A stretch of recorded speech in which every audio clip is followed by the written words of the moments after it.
Over the past few weeks, we saw two portrayals of greatness on big stages.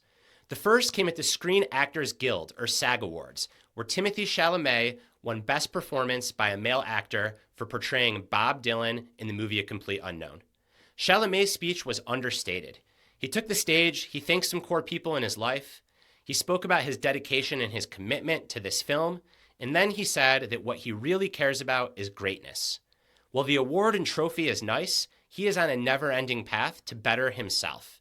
He alluded to the fact that he wants to study the greats, and not just within his field, but outside of his field too. The whole thing took about 2 minutes. Let's contrast that with what happened at the Conservative Political Action Committee, or CPAC conference.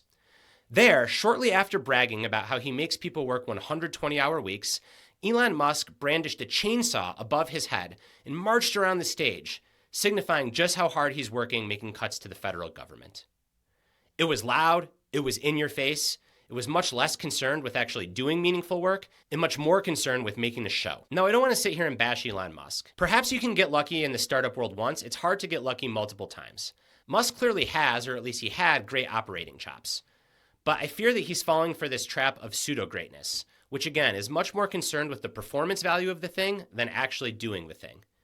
I wrote a mini essay on pseudo or performative greatness versus the real thing, and an exchange in the comments gets to the heart of the matter.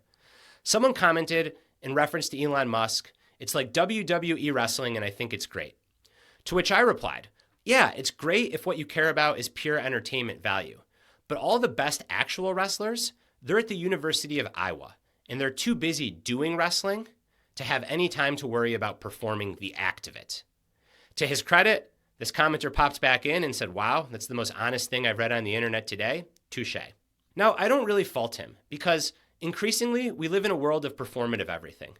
It's not just performative greatness, but it's also performative fitness, performative health, performative relationships, performative wealth, and on and on. It's like the fitness influencer that wakes up at 4 a.m. to go through their elaborate 19-step protocol and routine that starts in a cold plunge and ends in a cryo chamber, while all the actual most fit people in the world, all the actual best athletes, they're out training on dirt roads in the middle of nowhere or in dank garage gyms that you've never heard about. Now, once you see the difference between pseudo-greatness and real greatness, you can't help but unsee it. When you pick people in your own life to look up to have as role models, be really intentional about clarifying. Are they good at acting or performing the thing, or are they actually good at doing the thing? Second, and perhaps even more important, when you strive for your own version of greatness in your own life, make sure that you don't fall for the trap of chasing attention and chasing entertainment value when what you ought to be doing is trying to perfect a craft. Attention and entertainment value, it might be bright and shiny, but it is equally shallow.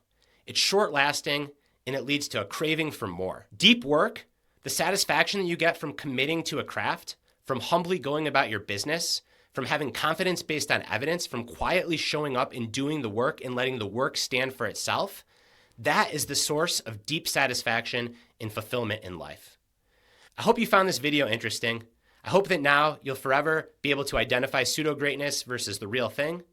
If you liked it, please subscribe to the channel and I'll hit you with more.